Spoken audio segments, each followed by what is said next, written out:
So you don't need to be a very good trader to become wealthy in cryptocurrency. I'm going to explain.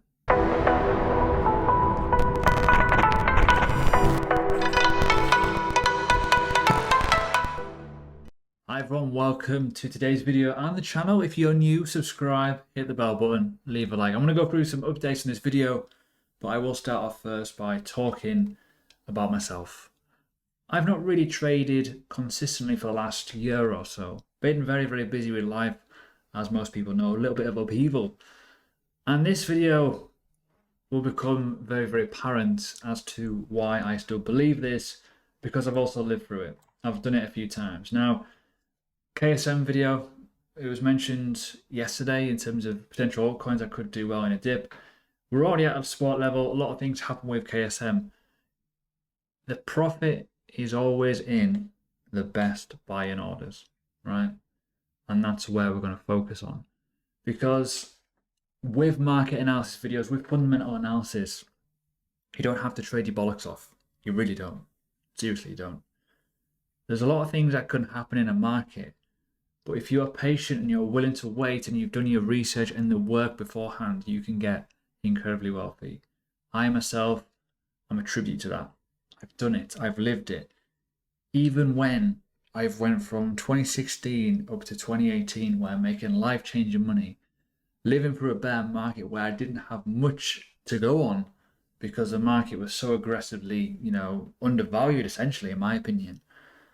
But it was all about getting positioned right, and I'll talk about some of my experiences throughout that time, because it's important to note that things can change. And if you are buying when the euphoric feeling is already here and most of the gains have passed, you've got to curb that fear of buying things low, and it's important. So we're going to go through a little time capsule sort of element here, talk about stuff that's kind of happened in the past, drop of some things that I've mentioned and talked about and even myself didn't buy and obviously done very, very well. But it's all about the journey. And the journey for me personally, and I'm going to echo this quite a lot over the next coming months, is if you're new to this space, you should be investing. If you're growing your investments, you should be then looking to get passive income through those investments, through those stable currencies. And then once you've got a good stash of cryptocurrency assets, whatever they may be, use a percentage of that to then maybe trade. Too many people jump too quickly and lose and then get disheartened. So that's the problem. So first bit of news I want to go on is I have finally made a Patreon. A lot of people have been asking me to do this now. I have a YouTube membership that will be getting closed down. This is a much better system to allow me to do so. Very, very cheap price, and it will allow me to get all those requests out. When I ask for requests, right, I get loads, and I get loads on Twitter. If I mention requests, I get about 60 messages. I get all kinds of mentions. I get loads of comments, and I can't keep up. This allows me to kind of filter it down a little bit, and also allows me to do extra videos on here for coins that I may have covered quite a lot, or coins that I'm not going to cover much on YouTube. So allow me to do it on here. Also, behind the scenes footage, if you don't know this, I am literally I'm going to be in a brand new office very, very soon. And yeah, it's going to be totally different content, which will be much better, obviously. Again, as I say, all this kind of stuff, it's optional, but it will replace the YouTube stuff. But to allow me to be able to do a lot more content, even if they're only 3 to 5 minute videos of going over a coin, even if that is a shout out to you guys on videos, behind the scenes footage, getting support to be able to message you and give you help.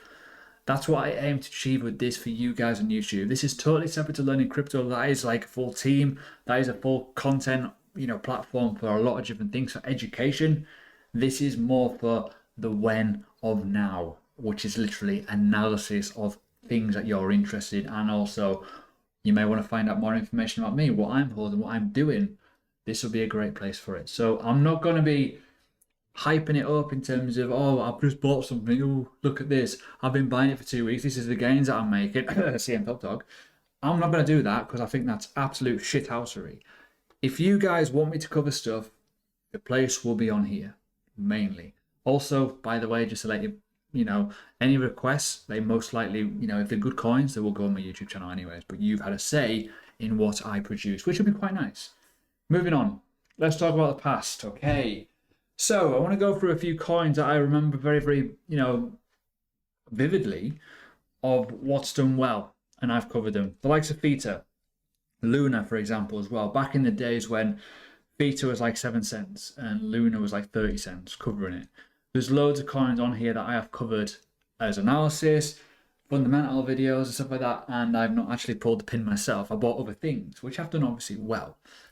But we've got to think of the time element. Now, one thing that people don't want to hear is investing is a lifestyle.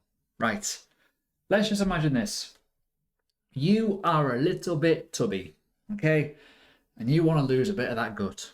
Well, it's a lifestyle choice. You've got to eat better, you've got to exercise more, move more.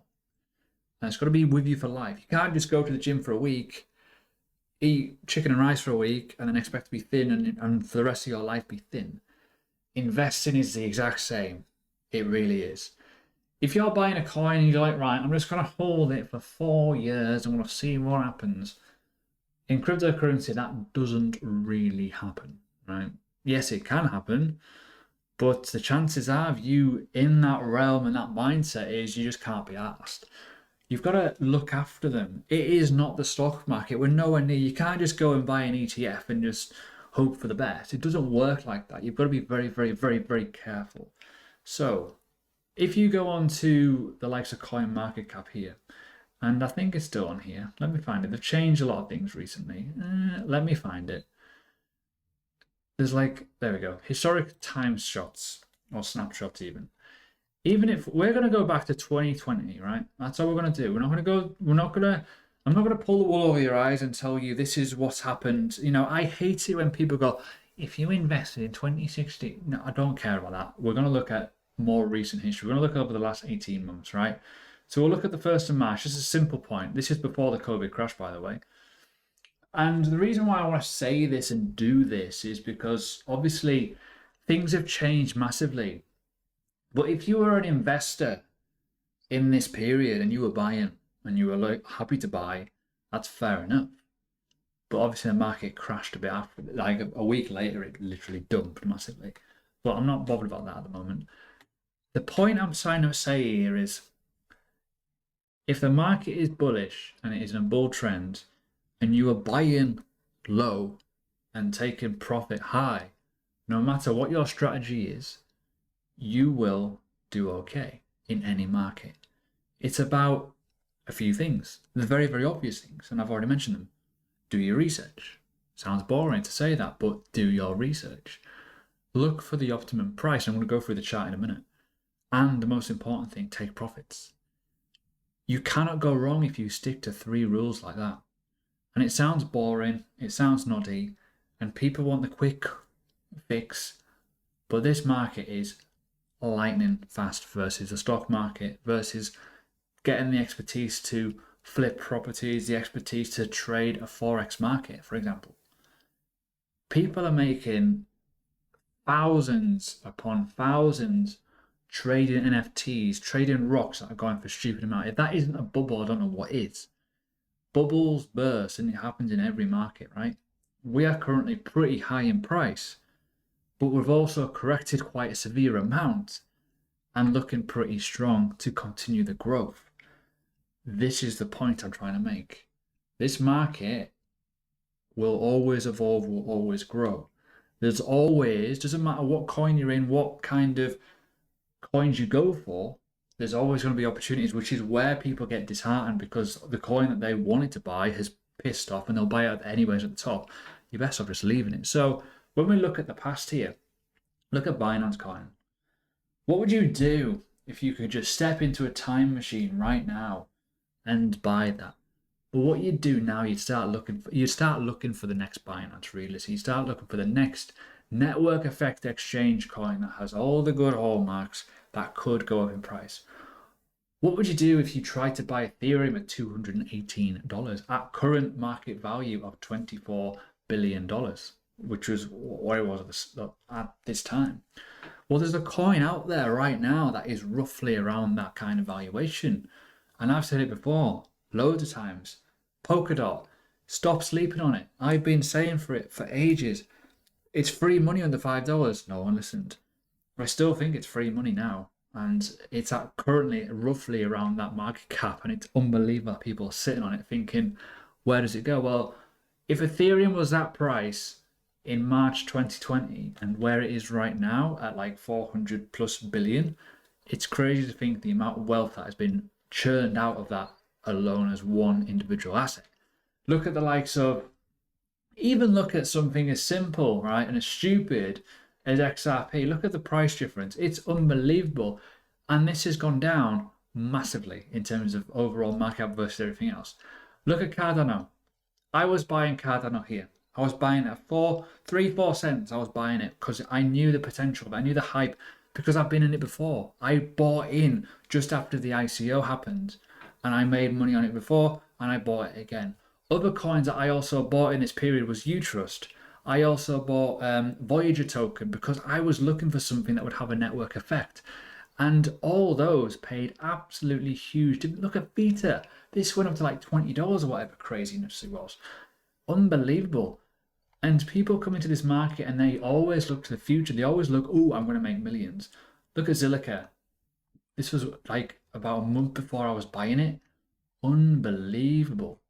What a return. But this is the thing.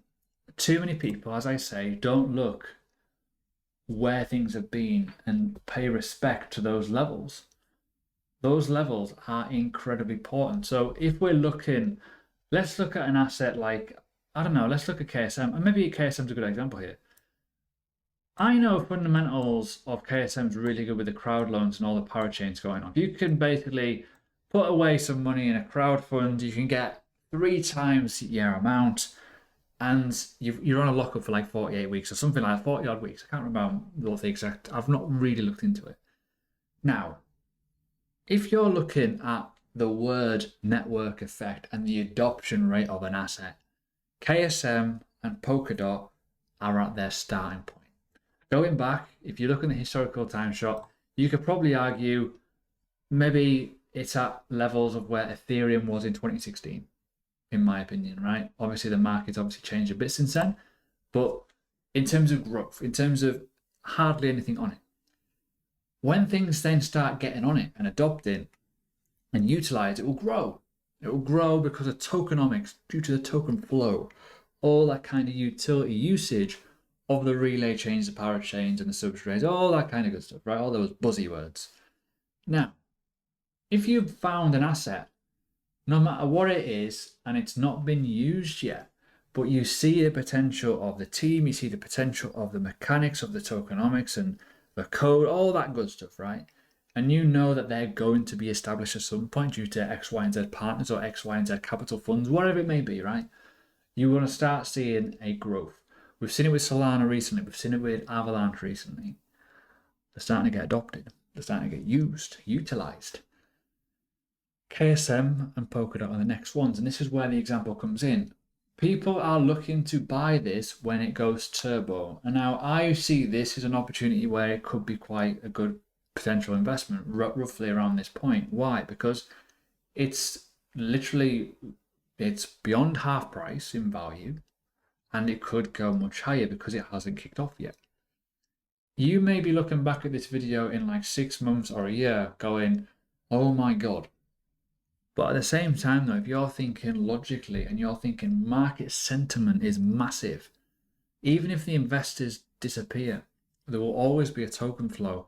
When those investors return and they see an asset that's got a load of developers, it's buzzing with projects and it's doing very, very well and it's stable and it's not volatile, the money will eventually find it. And guess what will happen? It will pump. Cardano is a great example. It went from $1.40 down to 2 cents in the bull and the bear market, right? 2017 to 2018, all the way into like obviously March 2020. Crazy when you think about that.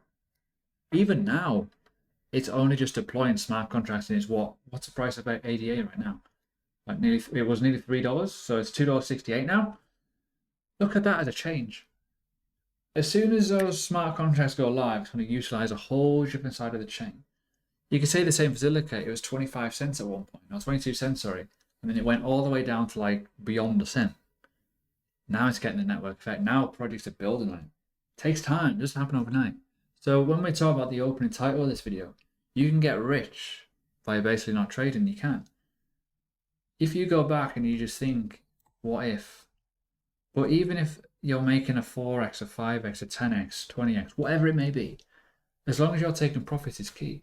Now, if you're looking on the higher time frames, for example, here, and you're looking at certain things, obviously it's not the greatest example on KSM right now, but it's actually, I'll go to the 3-day chart or something. Go away. Utilize an EMA, utilize just common sense. If you are thinking, wow, I've made loads of money, I should take some profit here, doesn't mean sell your whole bag, just take a little bit off the table. Then you can utilize that for passive income. Then if you've got passive income working for you, then you can utilize maybe a little trading account and go, well, I can trade a little bit now, I can have a bit of fun. Because you've already done the hard work. It takes years. It doesn't happen overnight, but you can be fixed in 5 to 7 to 8 to 9, whatever assets it may be, at really, really good value prices. Whether they're staking utility coins or what, doesn't matter. At the end of the day, if you were buying Ethereum like $300, you're on a 10x right now. You know, some people that's life-changing money, especially if you've got a couple of grand in. Some coins do much higher. I've been there, witness, you've probably seen it through my channel. You don't have to go straight to futures to make money. You don't. And that is going to be a very, very big mantra moving forward for me. Doesn't matter if you're successful or not as an investor, you got to look at time. If you are picking out coins that are doing well, if you are picking out coins that are doing bad, it also helps. But also, if you can pick out the best entries, it helps. So if that even means using a Fibonacci in the last sequence of like events, even on the 3-day chart, for example, why is that not working?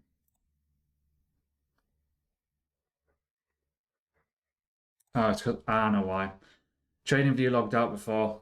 I'm not currently logged in right now, weirdly. But anyways, you see the point here, right? At the end of the day, if you can get the best possible orders and you are dollar cost averaging in, that's where the profit is. If you can buy a coin that is new, not even new, just undervalued in terms of what it's aiming to achieve, you will win. And even if I go to the current present day and look at some coins that have really popped off in the last coming months, I'm going to show you a few. One is Quant. This is a great example. I've covered this before in Learning Crypto. I mentioned it quite recently as well. Really, really good coin. But I obviously missed the boat massively. If I go to year to date, I know a lot of people that hold this. Look at that. For ages, for the most of the year, or the start of the year, it started at $20. It's now 191. Only takes developments and ultimately adoption rate to go for it. So that's today's video done. Very, very simple, more of a listening video. But at the same time, though, I think a lot of people are missing the obvious picture here. They're missing the boat of, you know, looking for a good undervalued asset to hold on to and then take profit as they go and then utilize that profit to then compound into passive income, to allow that then to compound itself, to then allow you to have further wealth distribution for other projects in the long term. Because we all know there's new projects coming. You just got to pick the right ones. So enjoy. If you've not yet done so, make sure you check out Patreon. A lot more videos will be going on there. So I'll be looking to do one video on YouTube and multiple on Patreon, even if they're only small videos, but they will be market analysis videos, fundamental analysis videos, stuff that I can't cover all the time. So they'll be put on there.